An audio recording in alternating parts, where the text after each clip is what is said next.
കേട്ടിട്ടില്ലേ മൂമിനീങ്ങളെ? ലക്ഷക്കണക്കിന് ആളുകൾ ലോകത്ത് കേൾക്കുന്ന ഓത്തല്ലേ ഹറമിലെ ഇമാമിന്റെ ഓത്ത്. എത്ര ആളുകളാണത് കേട്ടിട്ട് കരയുന്നത്? എത്ര ആളുകളാണത് കേട്ടിട്ട് സമയം ചെലവഴിക്കുന്നത്? എത്ര ആളുകളാണത് കേട്ടിട്ട് ഓത്ത് പഠിക്കുന്നത്? എത്ര ആളുകളാണ് ശൈലി പഠിക്കുന്നത്? ആ ഇമാമ് ആഖിറത്തിൽ വരുമ്പോൾ ലക്ഷക്കണക്കിന് ആളുകൾ അതേ ഓത്ത് കേട്ടിട്ട് സൗന്ദര്യം കൊണ്ടെങ്കിൽ ആ ശബ്ദം വെറുതെയാകുമോ? ആ ശബ്ദ സൗന്ദര്യത്തിന് സ്ഥാനം കുറയുമോ? റമളാൻ 27 ഹറമിലേക്ക് പോയി നോക്കൂ. ലക്ഷോപിലക്ഷം ആളുകൾ സൊഫായി നിന്ന് ആ ഇമാമുൽ ഹറമൈനിന്റെ ഓത്ത് കേട്ടിട്ട് സുബ്ഹാനല്ലാഹ് 2 മണിക്കൂറിലധികം നീളുന്ന തറാവീഹില് സമയം പോയതറിഞ്ഞില്ല. നേരം വൈകുന്ന പ്രശ്നമേ ഇല്ല. അല്ലാഹുവിന്റെ വിശുദ്ധമായ ഖുർആന് സുന്ദരമായ ശബ്ദം കൊണ്ടങ്ങ് ഈണം നൽകിയപ്പോ എന്തൊരു മഹത്വമാണതിന്! അത് വർണ്ണിച്ച് തീർക്കാനൊക്കുമോ? ഏറ്റവും നല്ല ഭംഗിയല്ലേ? ഏറ്റവും നല്ല സൗന്ദര്യമല്ലേ?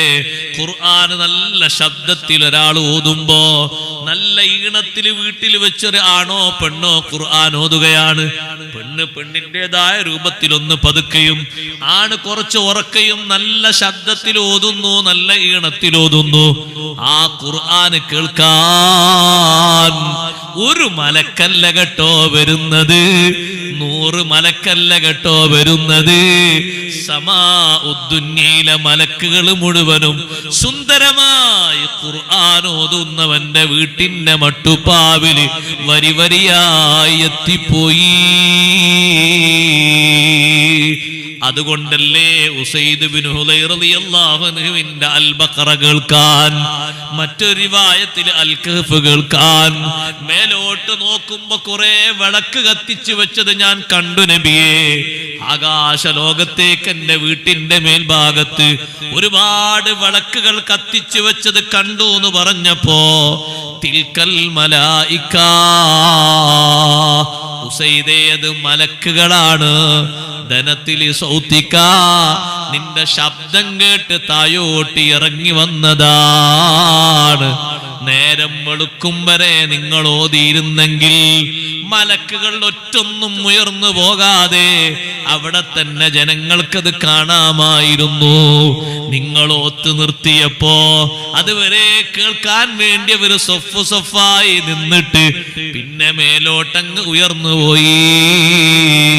സുബ്ഹാനല്ലാഹ്, നല്ല ശബ്ദത്തിലും രാഗത്തിലും ഈണത്തിലും ഓതേണ്ടതല്ലേ ഖുർആൻ?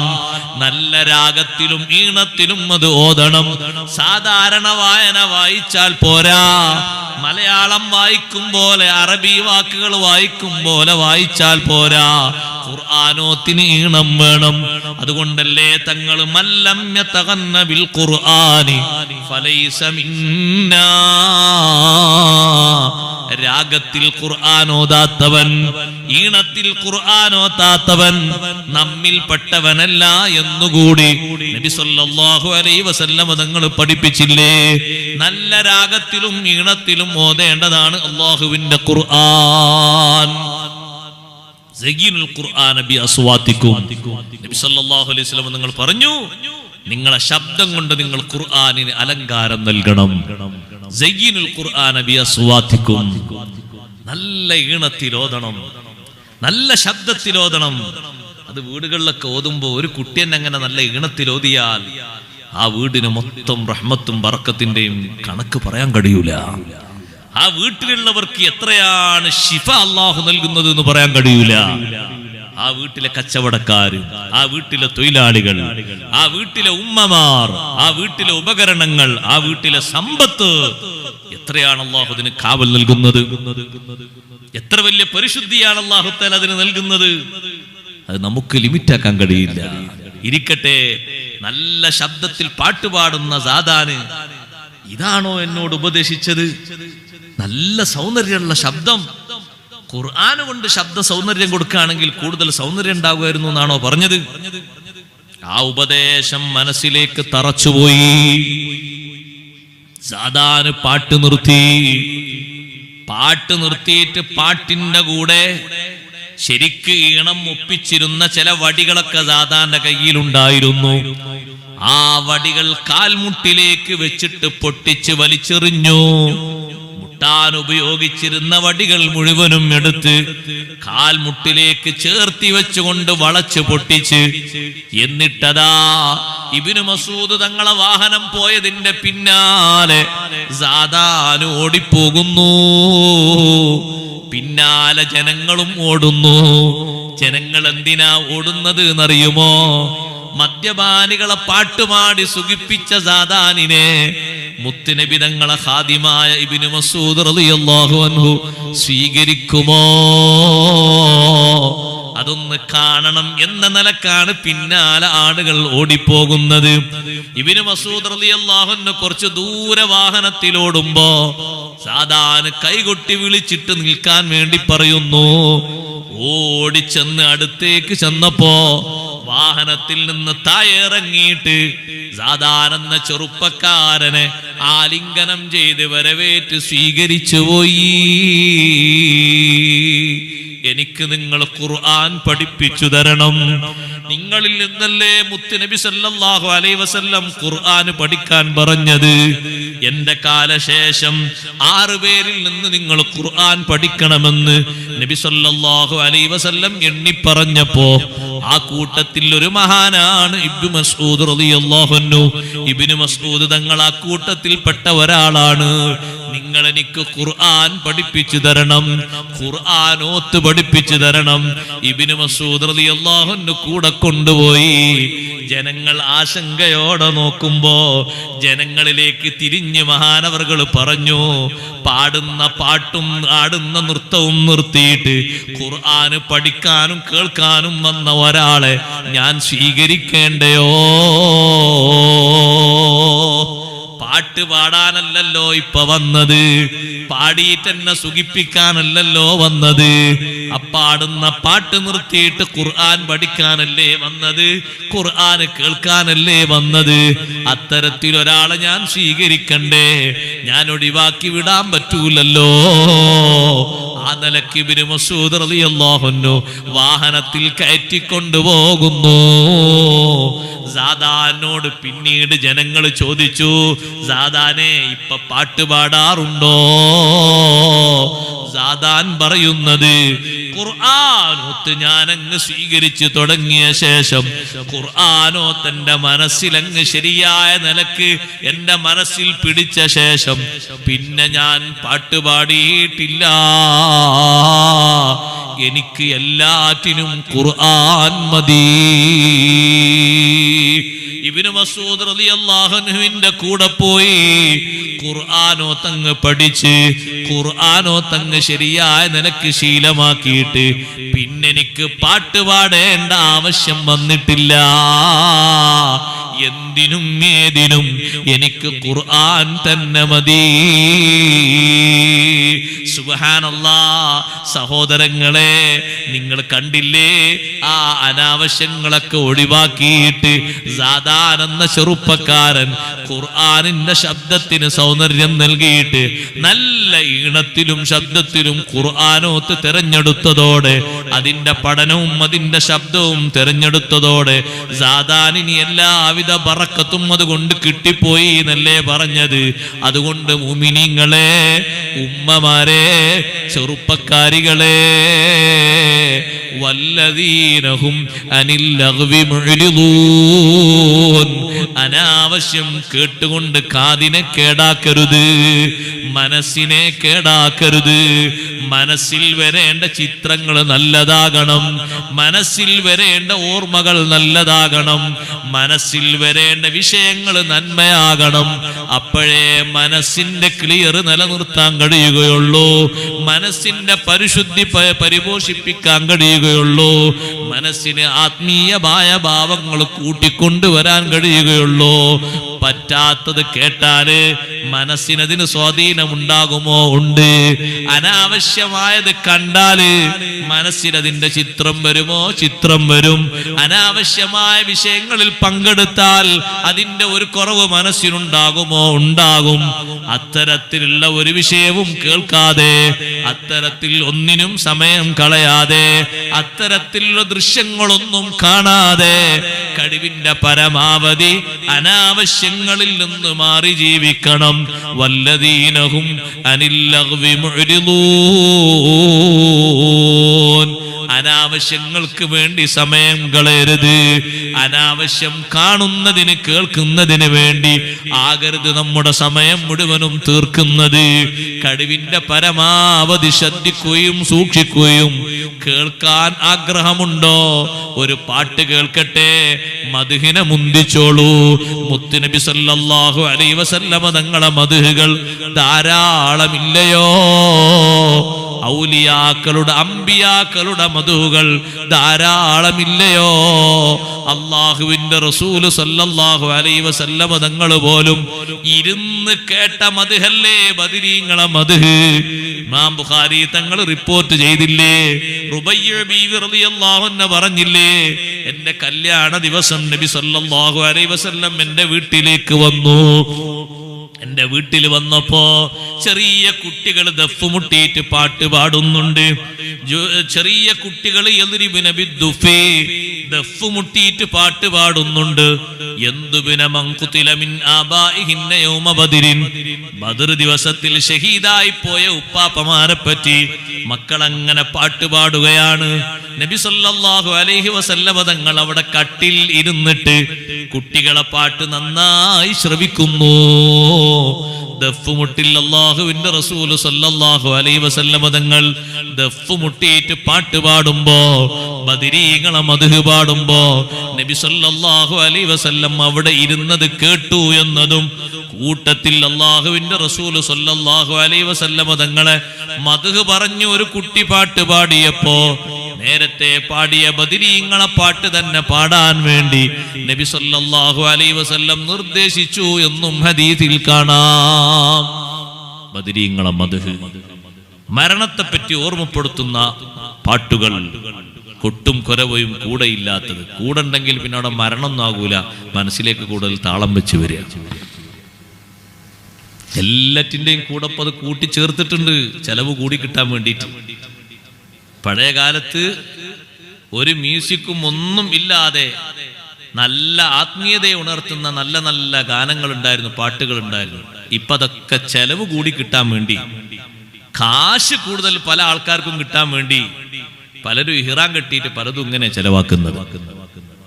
ഇപ്പൊ നിങ്ങൾ കണ്ടില്ലേ, ഒരു വാള് കേൾക്കാൻ തന്നെ മനുഷ്യന്മാര് പരസ്യം കണ്ട് കണ്ട് കണ്ട് മടുത്തു പോവാണ്. എത്ര പരസ്യങ്ങളാണ് ഓരോരുത്തർ അതിൻ്റെ ഇവിടെ കൂടെ തിരികെ കൂറ്റി കേട്ടിട്ട് വിട്ടുന്നത്. ആൾക്കാരത് കണ്ട് ചടച്ചു പോവാ. പിന്നെ അത് കട്ട് ചെയ്ത് ഒഴിവാക്കാൻ വേറെ മാർഗമില്ലാത്തതുകൊണ്ട് ഇടങ്ങേറാകാണ്. പിന്നെ ചില ആളുകളൊക്കെ ഇത് പറയുന്നത് കാണണ്ട, ശബ്ദം മാത്രം കേട്ടാൽ മതി എന്നുള്ളവർക്ക് അങ്ങനെ കുറെ ആൾക്കാർ സ്വീകരിച്ചു പോയി. പിന്നെ ആ ഇടങ്ങേറില്ലല്ലോ എന്നുള്ളവർക്ക് അത് പറയുന്നത് മാത്രം കേൾക്കുക, ശബ്ദം മാത്രം കേൾക്കുന്ന, പിന്നെ അത് കാണണ്ടല്ലോ. എന്താ സഹോദരങ്ങൾ, എല്ലാ സംഗതികളിലും കാണാം ഇങ്ങനെ. നമ്മൾ നന്മക്ക് വേണ്ടി, വിശുദ്ധ ഖുർആൻ നമ്മളോട് മത്സരിക്കാൻ പറഞ്ഞ കാര്യങ്ങൾക്ക് വേണ്ടി, നന്മക്ക് വേണ്ടി നമ്മുടെ സമയം മുന്നോട്ട് മുന്നോട്ട് കൂടുതൽ ചെലവഴിക്കണം. ഉപദേശങ്ങളൊക്കെ നല്ലോണം കേൾക്കുന്നതോടൊപ്പം ആഖിറത്തിലേക്ക് വേണ്ടി മത്സരിക്കാൻ വേണ്ടി അല്ലാഹു സുബ്ഹാനഹു വ തആല നമ്മുടെ മുന്നിൽ ചില കാര്യങ്ങളൊക്കെ അഭ്യർത്ഥിച്ചിട്ടുണ്ട്. ആ കാര്യങ്ങളിലേക്ക് ഒന്നുകൂടി ജാഗരൂകരാകണം. സാബിഖൂ ഇലാ മഗ്ഫിറത്തിൻ മിർ റബ്ബിക്കും. റബ്ബ് തആല പറഞ്ഞു, സാബിഖൂ, നിങ്ങൾ മുന്നോട്ട് വരണം. ഇലാ മഗ്ഫിറത്തിൻ മിർ റബ്ബിക്കും, നിങ്ങളെ റബ്ബിൽ നിന്ന് നിങ്ങൾക്ക് മഗ്ഫിറത്ത് ലഭിക്കുന്ന കാര്യങ്ങളിലേക്ക് മുന്നോട്ട് വരണം. അല്ലാഹുവിൽ നിന്ന് മഗ്ഫിറത്ത് ലഭിക്കുന്ന കാര്യങ്ങൾ എന്തൊക്കെയാണ്? അതിലേറ്റവും പ്രധാനപ്പെട്ട സംഗതിയാണ്. പക്ഷെ അത് പറഞ്ഞാൽ ആളുകൾ സ്വീകരിക്കുമോ എന്നറിയില്ല. എന്നാലും ബാധ്യത എന്ന നിലക്ക് പറയട്ടെ, അല്ലാഹുവിന്റെ മഗ്ഫിറത്ത് ലഭിക്കുന്ന ഏറ്റവും പ്രധാനപ്പെട്ട ഒരു കാര്യമാണ് മറ്റുള്ള ആളുകളിൽ നിന്ന് ഉണ്ടായിത്തീർന്ന അബദ്ധങ്ങൾ, അപക്വമായ വാക്കുകളും ശൈലികളും മാപ്പ് ചെയ്തു കൊടുക്കുക. അല്ലാഹുവിന്റെ മഗ്ഫിറത്ത് ലഭിക്കാൻ, അല്ലാഹുവിന്റെ മഗ്ഫിറത്ത് ലഭിക്കാൻ വലിയൊരു മാർഗമാണ് സഹോദരങ്ങളെ അത്. നമ്മുടെ കൂട്ടുകാരും നമ്മുടെ കുടുംബക്കാരിൽ നിന്നും ഒരുപാട് നമുക്ക് സഹിക്കാൻ പറ്റാത്ത വാക്കുകളും അവസ്ഥകളും വന്നേക്കാം. ജീവിതത്തിൽ എല്ലാവരും ഒരേ രൂപത്തിലല്ലല്ലോ, ഒരേ ഭാവത്തിലല്ലല്ലോ. പലരും പല രൂപത്തിലും പല സ്വഭാവത്തിലുമല്ലേ. അപക്വമായ ചില വർത്തമാനങ്ങള്, ചില സംസാരങ്ങള്, ചില ചെയ്തികള് നമുക്ക് ഇഷ്ടപ്പെടാത്തത് വന്നേക്കാം. അത് മാപ്പാക്കി കൊടുക്കുന്നിടത്ത് നമുക്ക് കിട്ടുന്നത് എന്താണെന്നറിയോ? അല്ലാഹുവിന്റെ മഗ്ഫിറത്താണ്. റബ്ബിന്റെ മഗ്ഫിറത്ത് ലഭിക്കാൻ ഏറ്റവും പ്രധാനപ്പെട്ട ഒരു മാർഗം അതാണ്. അതുകൊണ്ടല്ലേ ലോകത്തിന്റെ നേതാവ് മുഹമ്മദുർ റസൂലുള്ളാഹി സ്വല്ലല്ലാഹു അലൈഹി വസല്ലം തങ്ങൾ തെരഞ്ഞെടുത്ത ഏറ്റവും നല്ല വഴിയും അത് തന്നെയല്ലേ? കൂക്കി വിളിച്ച് അനാവശ്യങ്ങൾ പറഞ്ഞ് കല്ലെറിഞ്ഞ് ഒന്നും സ്വീകരിക്കാതെ ത്വായിഫിന്റെ തെരുവീതിയിൽ വെച്ച് നബി സല്ലല്ലാഹു അലൈഹി വസല്ലം തങ്ങളെ സ്വന്തം കുടുംബക്കാര് തന്നെ വേട്ടയാടിയപ്പോ മുത്തുനബി സല്ലല്ലാഹു അലൈഹി വസല്ലം പ്രാർത്ഥിച്ചത് അല്ലാഹുമ്മ ഗ്ഫിർ ലിഖൗമി, അല്ലാഹുമ്മ ഹ്ദി ലിഖൗമി ഫഇന്നഹും ലാ യഅലമൂൻ. എന്റെ ഖൗമിന് നീ മാപ്പ് കൊടുക്കണേ അല്ലാ, പുറത്തു കൊടുക്കണേ അല്ലാ. വിവരമില്ലാത്തവരാണല്ലോ, അവർക്ക് അറിവെത്തുമ്പോ വിവേകമെത്തുമ്പോ കാര്യം മനസ്സിലാക്കി അവര് നിന്റെ മാർഗത്തിലേക്ക് വന്നുകൊള്ളും. മാപ്പ് കൊടുക്കണേ അല്ലാ. അല്ലാഹുമ്മ ഗ്ഫിർ ലിഖൗമി എന്നല്ലേ തങ്ങൾ ദുആ ചെയ്തു കൊടുത്തത്. പ്രതികാരം ആഗ്രഹിക്കുന്ന ഒരു ഘട്ടത്തിലും പ്രതികാരത്തിന്റെ മാർഗം സ്വീകരിക്കാതെ വിട്ടുവീഴ്ചയുടെയും മാപ്പിന്റെയും മാർഗം സ്വീകരിച്ച് ലോകത്തെ ഏറ്റവും വലിയ വിട്ടുവീഴ്ച പഠിപ്പിച്ച നേതാവ് സയ്യിദുൽ അംബിയാ മുഹമ്മദുർ റസൂലുള്ളാഹി സ്വല്ലല്ലാഹു അലൈഹി വസല്ലം തങ്ങൾ നമുക്ക് പഠിപ്പിച്ചു തന്ന ഏറ്റവും പ്രധാനപ്പെട്ട ഒരു വഴിയാണത്. മറ്റുള്ളവർക്ക് മാപ്പ് കൊടുക്കുക. അതിന് കുറച്ചൊക്കെ ഒരു ഈമാൻ വിളിച്ചുള്ള ആളുകള് നമ്മളെ നാട്ടിൽ എന്തെങ്കിലുമൊക്കെ ഒരു പ്രത്യേക സംഗതിക്ക് ഒരുങ്ങുമ്പോ, ഉദാഹരണമായിട്ട് ഇപ്പൊ ഹജ്ജിനോ ഉംറക്കോ അല്ലെങ്കിൽ കല്യാണത്തിനോ അല്ലെങ്കിൽ പൊരക്കൂടലിനോ അങ്ങനെയുള്ള ഏതെങ്കിലും സംഗതിക്കൊക്കെ ഒരുങ്ങുമ്പോ എന്തെങ്കിലും പ്രശ്നങ്ങളോ വിഷയങ്ങളോ ഒക്കെ ഉണ്ടെങ്കിൽ ഒന്ന് പറഞ്ഞ് സുൽഹാക്കി മസലത്താക്കി ഒന്ന് പൊരുത്തപ്പെടിച്ച് ഒന്ന് റെഡിയാക്കി ഒന്നുകൂടി ഒന്ന് ജീവിതമൊക്കെ ഒന്ന് വട്ടത്തിലാക്ക. കുറച്ചുകൂടി ഈമാൻ വെളിച്ചുള്ള ആളുകളിൽ നിന്ന് ഒരു പക്ഷെ അങ്ങനെ വരും.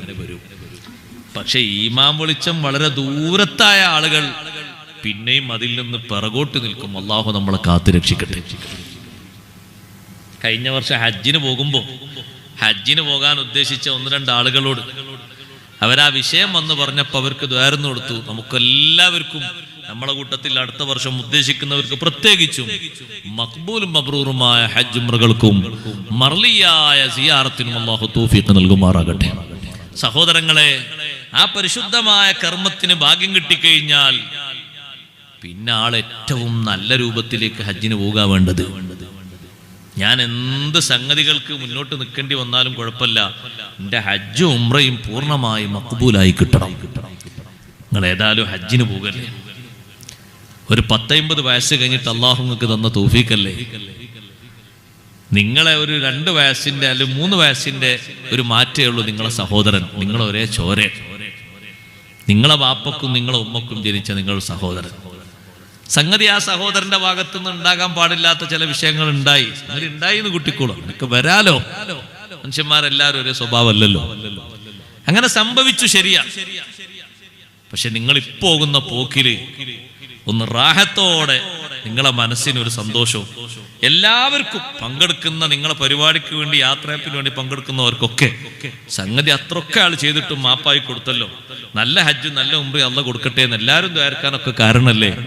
നിങ്ങളെ സഹോദരനോടൊന്ന് പൊരുത്തപ്പെടിച്ച് നിങ്ങളെ വീട്ടിൽ ഒരു പരിപാടിയൊക്കെ ഉണ്ടാക്കി ആ പരിപാടിക്ക് സഹോദരനൊക്കെ വന്ന് നിങ്ങളെ യാത്രയാക്കാനൊക്കെ വന്ന് നല്ല മനസ്സോടെ യാത്ര ചെയ്ത് നല്ല റാഹത്തോടെ അമലൊക്കെ ചെയ്യുമ്പോൾ നിങ്ങളെ മനസ്സിന് ഒരു സന്തോഷം ഉണ്ടാകൂലേ എന്ന് വാളും ഉപദേശമൊക്കെ പറഞ്ഞെങ്കിലും അദ്ദേഹം തിരിച്ചു പറഞ്ഞു, ഉസ്താദേ അതിന് ഞാൻ അവിടെ മൗത്താകാൻ പോകുന്നില്ലല്ലോ, മരിക്കാൻ പോകുന്നില്ലല്ലോ, ഞാൻ ഹജ്ജ് ഇങ്ങോട്ട് തന്നെ വരൂലേ എന്ന് പറഞ്ഞ് അത് തീർക്കാനായിട്ട് ഇനി വന്നിട്ട് ബാക്കി തുടങ്ങണം എന്നാണ് പറഞ്ഞിട്ട് അർത്ഥം. അങ്ങനെ പറഞ്ഞാൽ പിന്നെ എന്ത് വാള് പറയാനാ, പിന്നെ എന്ത് നസീഹത്ത് കൊടുക്കാനാ സഹോദരങ്ങളെ? നമ്മളെ മനസ്സിന്റെ കട്ടിയൊക്കെ ഒന്ന് കുറക്കണ്ടേ? നിസ്സാര പ്രശ്നമായിരിക്കും ചിലപ്പോൾ ഉണ്ടാകുക, അന്വേഷിച്ച് നോക്കിയാൽ കാര്യമായിട്ടൊന്നും ഉണ്ടാവില്ല. ചിലപ്പോൾ അത് കേട്ടാൽ ചിരി വരും. ഇതിനാപ്പോ ഈ ഒരു പൊരുത്തക്കേടായിട്ട് ഇങ്ങനെ നടക്കണമെന്നൊക്കെ ചോദിക്കും. നിസ്സാര വിഷയം ഉണ്ടാവുള്ളൂ, അതിന് വർഷങ്ങളെ പഴക്കമുണ്ടാകും. നിസ്കാരത്തിന് കുറവുണ്ടാവില്ല, ജമാഅത്തിന് കുറവുണ്ടാവില്ല, ഖുർആനത്തിന് കുറവുണ്ടാവില്ല. ഒറ്റ കുറവേ ഉള്ളൂ, അത് തിരുത്താനേ ഉള്ളൂ. അള്ളാഹുവിന്റെ മഗ്ഫിറത്ത് കിട്ടാൻ ഒറ്റ വിഷയമുള്ളൂ ഞവർക്ക് വേണ്ടത്. എന്താണ്? ഈ പ്രശ്നങ്ങളൊന്ന് പരിഹരിച്ചിട്ടാൽ മതി. മനസ്സിൽ നീറുന്ന സങ്കടം ഉണ്ടായിട്ട് നമുക്കാർക്കും ദുന്യാവിൽ അങ്ങനത്തെ വന്ന് നമുക്കാർക്കും അനുഭവം പറയണ്ടാകൂല. എന്നിട്ട് നിങ്ങൾ നോക്ക്, നീറുന്ന പ്രശ്നങ്ങൾ മനസ്സിൽ വന്നിട്ട് അത് വിട്ടുവീഴ്ച ചെയ്തു കൊടുത്തില്ലേ വലിയ വലിയ മഹാന്മാര്? ആ വിട്ടുവീഴ്ച നമുക്കൊരു ഉദാഹരണമാക്കി അല്ലാഹു തആല പഠിപ്പിച്ചില്ലേ?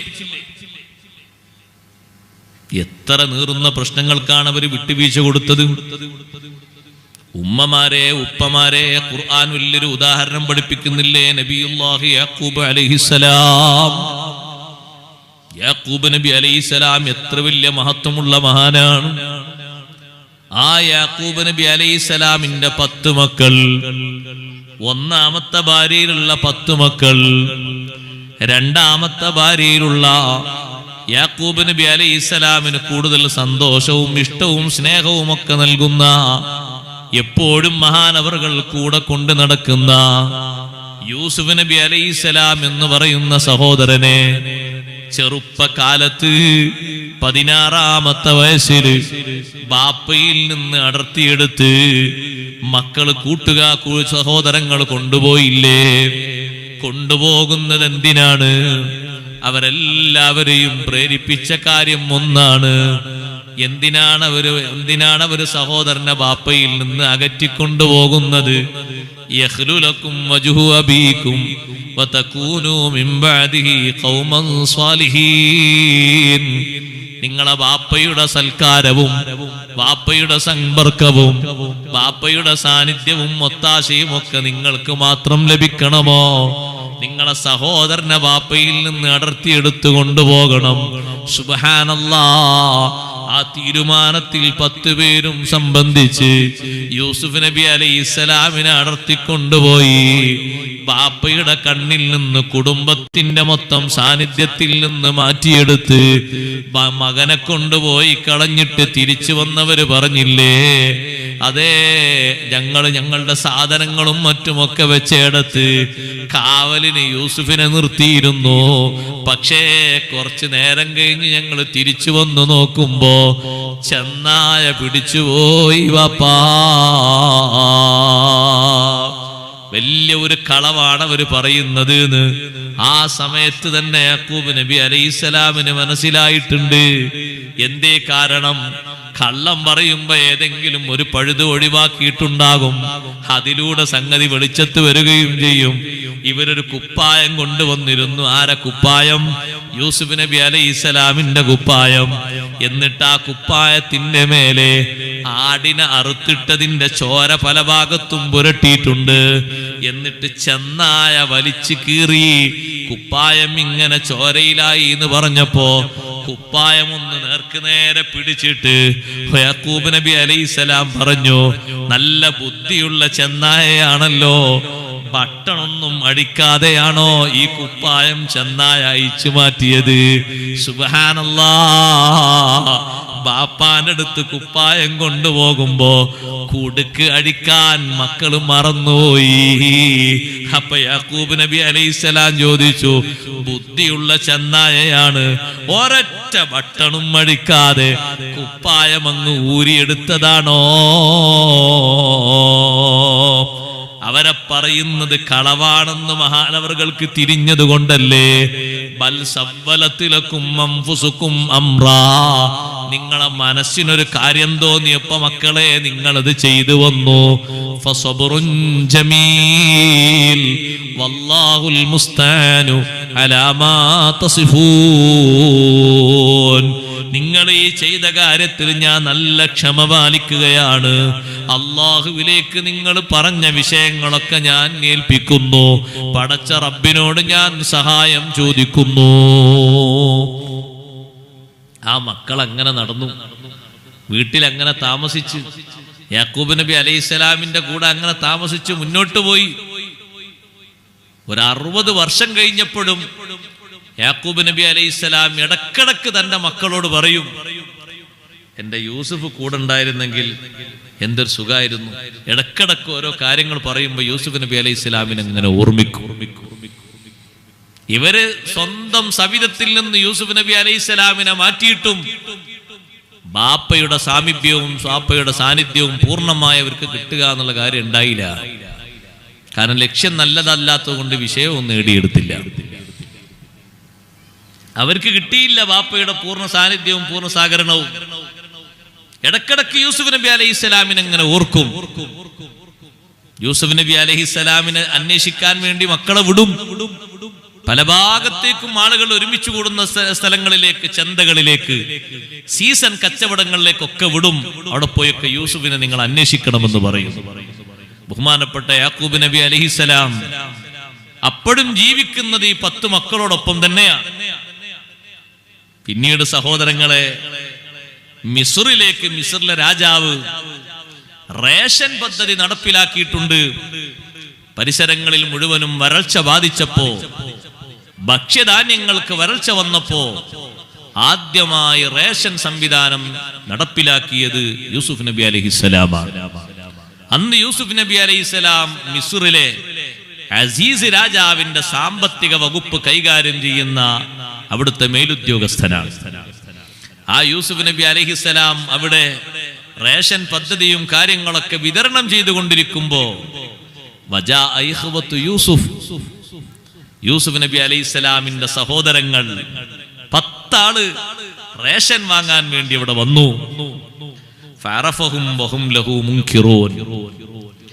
യൂസുഫ് നബി അലൈഹിസ്സലാം അവരെ കണ്ടപ്പോ തന്നെ അവരെ തിരിച്ചറിഞ്ഞു. സുബ്ഹാനല്ലാഹ്. 10-60 കൊല്ലം മുമ്പ് തന്നെ ഉപ്പയിൽ നിന്ന് അടർത്തിയെടുത്ത് പൊട്ടക്കിണറ്റിൽ കൊണ്ടുപോയി വലിച്ചെറിഞ്ഞ തന്റെ ജ്യേഷ്ഠ സഹോദരങ്ങൾ 10 ആളുകളും റേഷൻ വാങ്ങാൻ വേണ്ടി വന്നിട്ടുണ്ട്. ഒരാൾക്കും അന്നം മുടക്കിയില്ല. അന്നം മുടക്കിയില്ലെന്ന് മാത്രമല്ല, കണ്ടപ്പോ തന്നെ അവരെ യൂസുഫ് നബി അലൈഹിസ്സലാമിന് തിരിച്ചറിഞ്ഞു. പക്ഷേ അവരിൽ ഒരൊറ്റ ആൾക്കും യൂസുഫ് നബി അലൈഹിസ്സലാമിനെ മനസ്സിലായിട്ടില്ല.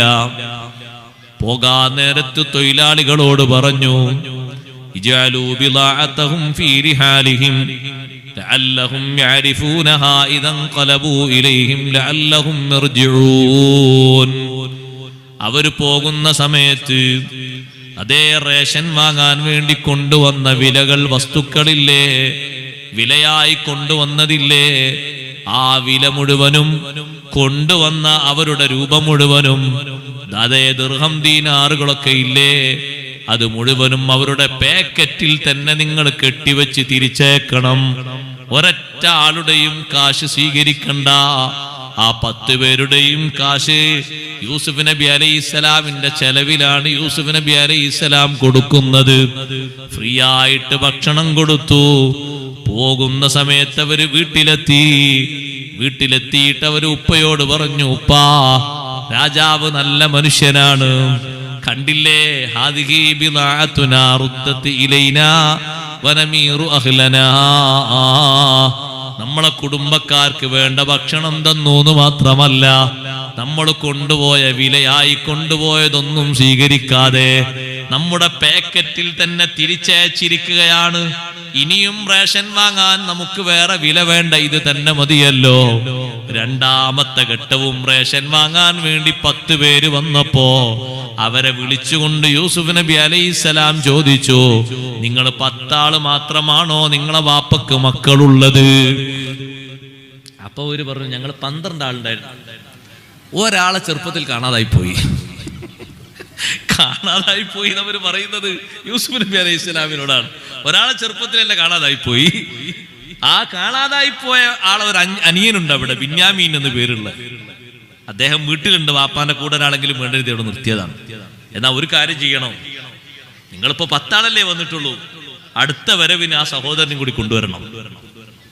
അപ്പൊ 11 ആക്കുള്ള റേഷൻ കിട്ടുമല്ലോ, ഇപ്പൊ 10 ആക്കുള്ളല്ലേ കിട്ടിയിട്ടുള്ളൂ, കൂടുതൽ കിട്ടും ചെയ്യുമല്ലോ.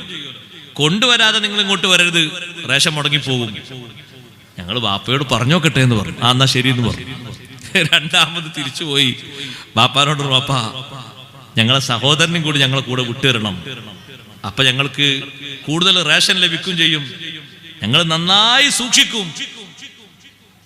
പക്ഷേ ആ മക്കൾ നേരത്തെ യൂസുഫ് നബി അലൈഹിസ്സലാമിന്റെ വിഷയത്തിൽ യാക്കൂബ് നബിയോട് അങ്ങനെ ചെയ്തിട്ടും മക്കളെ വിശ്വാസത്തിലെടുത്തു ബാപ്പ. ബാപ്പമാർക്ക് അതൊരു മാതൃകയാണ്. നമ്മളെ നാട്ടിലെ ബാപ്പാരെ ഒരിക്കൽ നിന്നോട് എന്റെ കയ്യിൽ നിന്ന് ഒരു ചതി പറ്റിപ്പോയിട്ടുണ്ട്, ഇനി എന്റെ മൂക്കിൽ പഞ്ഞെക്കണ കാലം വരെ പറ്റിപ്പോല. വിശ്വാസമില്ലാതാകരുത്. ബാപ്പമാർക്ക് ഉമ്മമാർക്ക് മക്കളിൽ വിശ്വാസം വേണം, ആത്മവിശ്വാസം വേണം. ഇവര് പോക്കാണ് എന്നും പറഞ്ഞാൽ പിന്നെ ആള് പോക്കായിട്ടുണ്ടാകുള്ളൂ, ആള് നന്നാകൂല. ഈ മക്കളോട് ആ ബാപ്പ പറഞ്ഞു, മക്കളെ എന്റെ മോനെ ബിന്യാമീനെ നിങ്ങളെ കൂടെ ഞാൻ വിട്ടയച്ചു തരാം, കുഴപ്പമൊന്നുമില്ല, പക്ഷെ നിങ്ങളൊക്കെ എന്നോട് വാക്ക് പറയണം, വേറെ അപായങ്ങളും വിഷയങ്ങളൊന്നും ഉണ്ടായിട്ടില്ലെങ്കിൽ, അപകടമൊന്നും ഉണ്ടായിട്ടില്ലെങ്കിൽ തിരിച്ചു കൊണ്ടുവരും. എല്ലാ മക്കളും ബാപ്പാന്റെ കൈ പിടിച്ച് വാക്ക് പറഞ്ഞു. വാക്ക് പറഞ്ഞപ്പോ ബാപ്പ പറഞ്ഞു, അല്ലാഹു അലാ മാ നഖൂലു വക്കീൽ, നമ്മൾ ഈ പറഞ്ഞതിന്റെ മേൽ അള്ളാഹുവിനെ ഏൽപ്പിച്ച് നിങ്ങൾ കൊണ്ടുപോയിക്കോളിന്നു. ആ 10 മക്കളോട് സ്നേഹത്തിന് കുറവൊന്നുമില്ല. അവരിൽ നിന്ന് തെറ്റ് സംഭവിച്ചാലും മക്കളോട് ബാപ്പമാർക്ക് ഉമ്മമാർക്ക് സ്നേഹം വേണം. നമ്മളെ മക്കൾ തന്നെയല്ലേ, ഒരു നന്നാകണം എന്നുള്ള ആശയല്ലേ വേണ്ടത്. നോക്ക് നിങ്ങൾ, അതുകൊണ്ടല്ലേ യാക്കൂബ് നബി അലൈഹിസ്സലാമിന്റെ ചരിത്രം അല്ലാഹു നമുക്ക് പഠിപ്പിച്ചത്. 11 മക്കളും വീട്ടിൽ നിന്ന് പോകുമ്പോ മക്കളെ വിളിച്ചിട്ട് ബാപ്പ പറയുന്നു, യാ ബനിയ്യ ലാ തദ്ഖുലൂ മിൻ ബാബിൻ വാഹിദിൻ വദ്ഖുലൂ മിൻ അബ്വാബിൻ മുതഫർരിഖാ. 11 മക്കളല്ലേ ഇപ്പൊ പോകുന്നത്. നിങ്ങൾ മിസ്രിലേക്ക് പോകുമ്പോ, രാജാവിന്റെ കൊട്ടാരത്തിലേക്ക് കയറുമ്പോ ഒറ്റ കവാടത്തിലൂടെ എല്ലാവരും കയറിയേക്കരുത്, 2-3 കവാടത്തിലൂടെ ഭാഗമായി കയറണം. എന്തേ അങ്ങനെ പറഞ്ഞത്? ഒരേ മുഖസാദൃശ്യമുള്ളവരാണ് 10-11 ആളുകളും. ഇവരെ കാണുമ്പോ ഏതെങ്കിലും ഒരാൾ അപ്പുറത്തുനിന്ന് ഈ 11 ഒറ്റ വീട്ടിലേക്ക് തന്നെ ഉള്ളതാണോ? അപ്പൊ എത്ര കൊണ്ടുപോകും? എരുവലിക്കും, കണ്ണേറ് വരും, ബുദ്ധിമുട്ടുണ്ടാകും. അതുകൊണ്ട് മക്കളെ, ലാ തദ്ഖുലൂ മിൻ ബാബിൻ വാഹിദിൻ വദ്ഖുലൂ മിൻ അബ്വാബിൻ മുതഫർരിഖാ. ഒറ്റ ഗേറ്റിലൂടെ നിങ്ങൾ കടന്നേക്കരുത്, വ്യത്യസ്ത കവാടത്തിലൂടെ നിങ്ങൾ കടക്കണം. വമാ ഉഗ്നിയൻകും മിനല്ലാഹി മിൻ ശൈഇൻ ഇനിൽ ഹുക്മു ഇല്ലാ ലില്ലാഹ് അലൈഹി തവക്കൽതു വഅലൈഹി ഫല്യതവക്കൽ മുതവക്കിലൂൻ. അല്ലാഹു നിശ്ചയിച്ച കാര്യങ്ങളൊക്കെ നടക്കും. പടച്ച റബ്ബിന്റെ ഖളാഇന് എതിര് ചെയ്യാൻ കഴിയൂലല്ലോ. എന്നാലും ഞാൻ നിങ്ങളോട് സ്നേഹപൂർവ്വം ഒരു അഭ്യർത്ഥന നടത്തുകയാണ്. ഉപ്പമാരെ, ഉമ്മമാരെ, ഇങ്ങനെ ഒരു മോനെ ബാപ്പയിൽ നിന്ന് അടർത്തിയെടുത്ത് കൊണ്ടുപോയി പിന്നെ ബാപ്പയിലേക്ക് തിരിച്ചു വരാത്ത രൂപത്തിൽ ആ മകൻ കളഞ്ഞു പോകാൻ 10 മക്കളും കാരണമായി വർത്തിച്ചിട്ടും സ്നേഹം അവരോട് കുറവില്ല, സമീപനം അവരോട് മാറ്റമില്ല. അബദ്ധങ്ങൾ മക്കളിൽ നിന്ന് സംഭവിച്ചാലും, ഗുരുത്തം കെട്ട പ്രവർത്തനങ്ങളും വർത്തമാനങ്ങളും സാമ്പത്തികമായിട്ടോ കുടുംബപരമായിട്ടോ മറ്റോ ഒക്കെ വന്നാലും നന്നാകണം എന്ന ലക്ഷ്യം വെച്ച് അതേ പ്രാർത്ഥനയും പ്രവർത്തനവും ഒക്കെയായി നല്ല സ്നേഹ സമീപനമാണ് കാഴ്ചവെക്കേണ്ടത്. നല്ല സ്നേഹ സമീപനമാണ്, പെരുമാറ്റമാണ് ഉണ്ടാകേണ്ടത്. അതിലെ മാറ്റം സാധ്യമാകൂ. 11 പേരും അവിടെ എത്തി. അവിടെ എത്തിയപ്പോ യൂസുഫ് നബി അലൈഹിസ്സലാം തന്റെ ബാപ്പയും ഉമ്മയും ഒത്ത സഹോദരനായ ബിന്യാമീനെ തനിച്ച് റൂമിലേക്കൊന്ന് കൊണ്ടുപോയിട്ട് പറഞ്ഞു, ഇന്നി അനാ അഖൂക ഫലാ തബ്തഇസ് ബിമാ കാനൂ യഫ്അലൂൻ. മനസ്സിലായോ നിനക്ക് എന്നെ? ഞാൻ നിന്റെ സഹോദരൻ യൂസുഫാണ്, വിഷമിക്കരുത്. കുറെ കാലമായില്ലേ നമ്മൾ കണ്ടിട്ട്, നമുക്കിവിടെ ഒരുമിച്ച് കഴിയണം.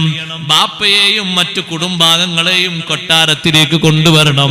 കുറച്ചു കാലം നമുക്ക് രണ്ടുപേർക്കും ഇവിടെ കഴിയാൻ ഞാൻ ചില ആസൂത്രിത നീക്കങ്ങൾ നടത്തും. അതേ, നീ അതിന് വിഷമിക്കരുത്.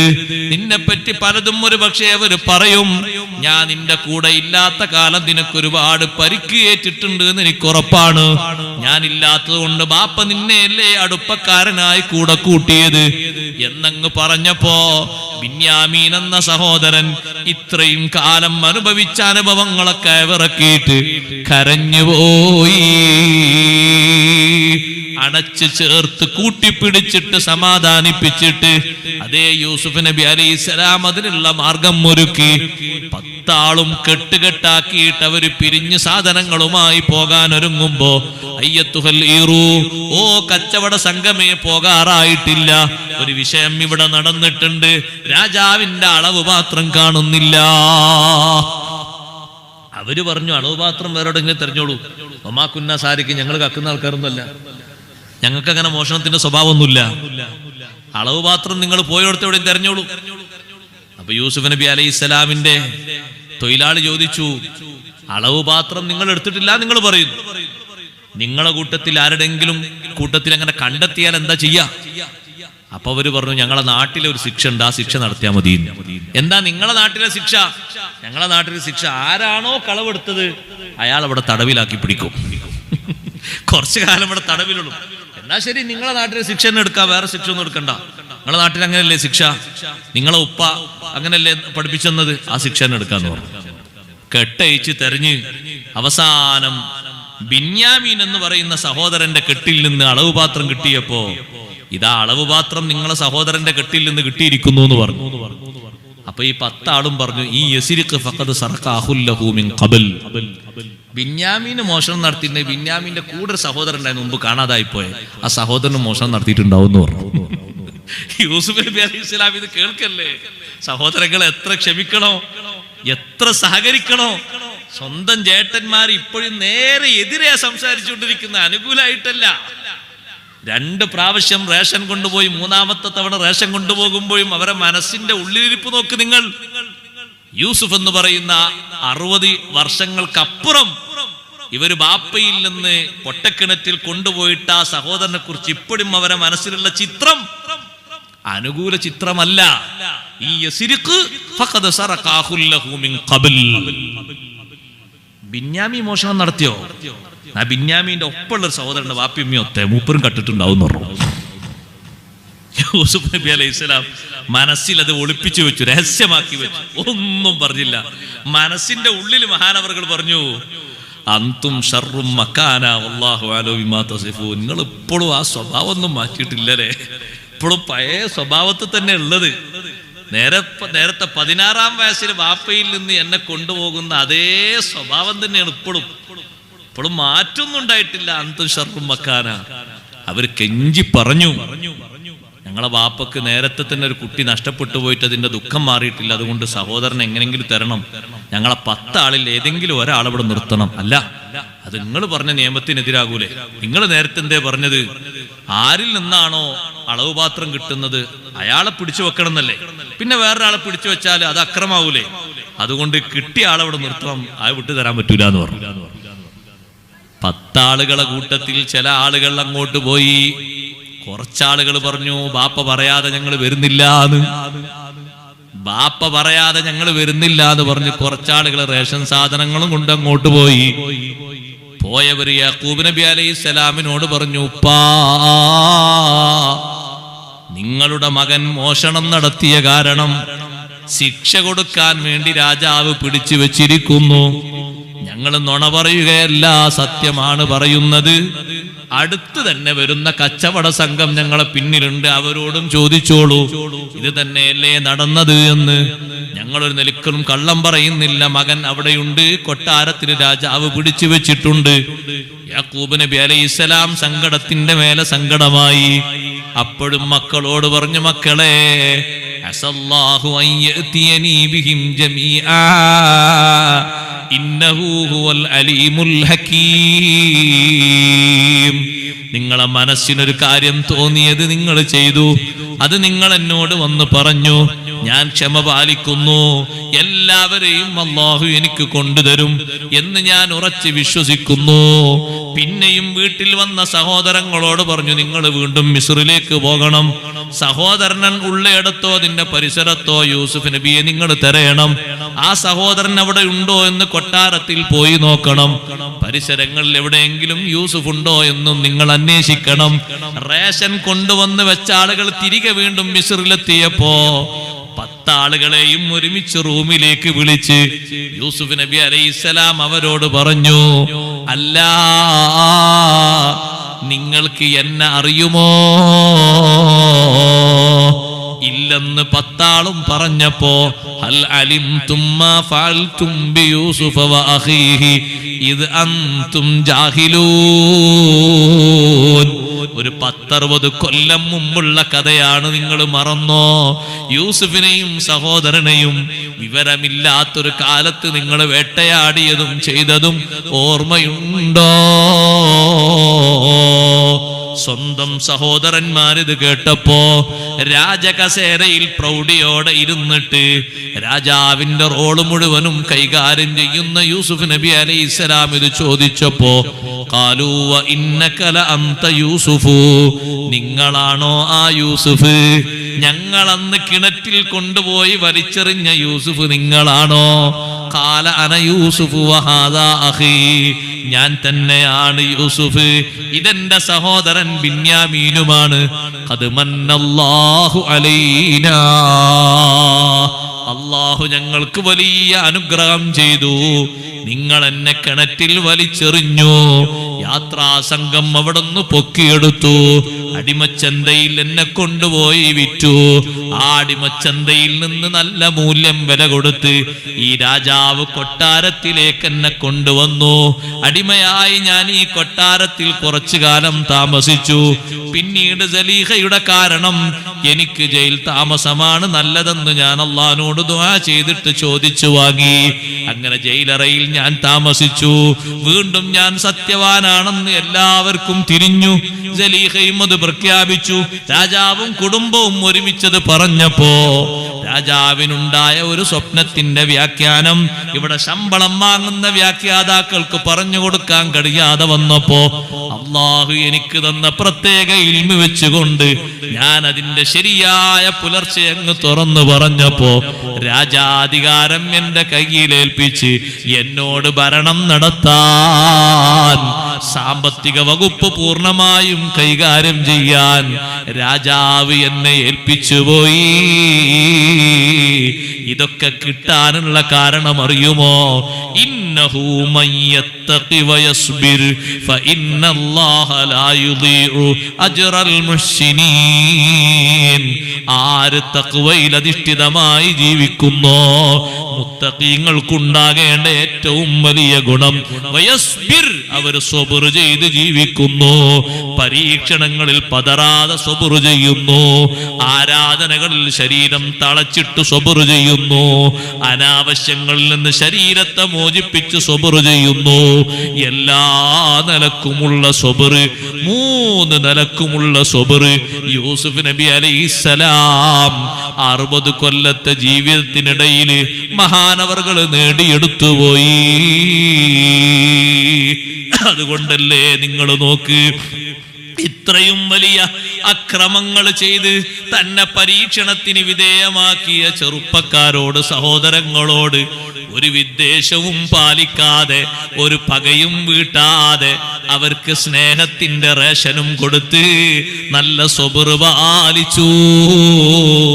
കാണാൻ നല്ല ചൊങ്കും ചൊറുക്കുമുള്ള സൗന്ദര്യവതിയായ സലീഹ തന്റെ ശരീരത്തെ ആകർഷിപ്പിക്കുന്ന വിധം സംസാരത്തിലും സമീപനത്തിലും തന്നോട് റബ്ബിനോട് സമീപിച്ചപ്പോ നല്ല സബർ പാലിച്ച് ജീവിച്ചു. ആ സലീഹയുടെ കാരണം അല്ലാഹുവിൽ നിന്ന് ദുആ ചെയ്ത് ചോദിച്ചു വാങ്ങിയ പരീക്ഷണത്തിന്റെ ഘട്ടങ്ങളായ 30 വർഷം ജയിലറയിൽ കഴിഞ്ഞപ്പോഴും സബറോടെ ജീവിച്ചു പോയി.